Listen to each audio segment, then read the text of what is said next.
Good morning and welcome to The Art of Composition. Thanks for joining me today. I appreciate it.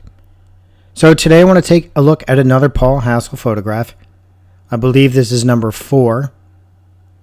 And I want to give the photographer a good idea of how they can use the harmonic armature to create an effective composition. And I guess you would classify a lot of his work as composite work, which is pretty obvious, but it doesn't matter the genre of photography you're in or how you apply this information, but it's a good idea to at least understand the harmonic armature and how it works, to give yourself, the photographer, an extra tool to use when it comes to compositions. But let me bring up this photograph with the harmonic armature and show you a few things that really strengthen the composition of Paul's photograph. All right, here's the image with the harmonic armature drawn out. And what I'm going to do, as I always do with these video lectures, is just highlight a few of the lines and divisions to show how the artist can lock their subject into place and take advantage of the design grid. And one reason that I primarily teach the harmonic armature is because it's a one grid approach. And I do mention this a lot. Forgive me if I repeat myself, but it's important to understand, because when you're only dealing with one grid that has an infinite amount of variety, it's much easier to learn, and you can learn it at a much quicker rate than you can, say, dynamic symmetry, etc. But let me just point out a few things here. All right, you have a dominant horizontal line right here, and that's being derived from the center line of the frame. You also have a horizontal line being played out where these two diagonal lines intersect, and I'll just draw that at this point.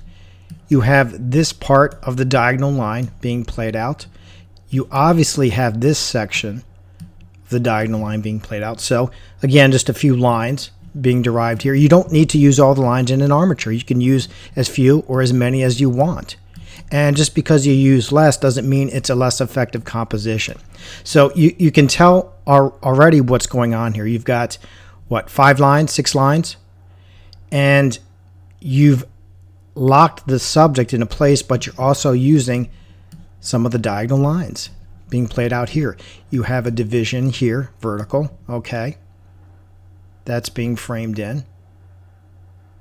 You have the bottom of the toe being locked in at this horizontal line here where these diagonal lines intersect. And again, it's not a lot of lines. You don't have to drop down, hundreds of lines to create an effective composition. When you look at this photograph, it looks rather simple, but where you place these elements, it really does matter. And as I said in a previous video, it can mean the difference between a masterpiece and an okay work of art. And it's just really important how and where you place your subject in the frame that you choose to design within. And believe it or not, that's all I'm going to show when it comes to this photograph, because it doesn't require a lot. And thanks for joining me today. I also have just an update. I have updated my user's guide today as of November, what is today, the 16th. I've added a lot more images, and I've updated some of the links. So if you haven't downloaded my user's guide, you can do it. But if you have and you want a fresh copy with new information, just go to theartofcomposition.com, go to the tab Free Downloads, and you can get it from the label The Art of Composition. Thanks for joining me today. I appreciate it, as always.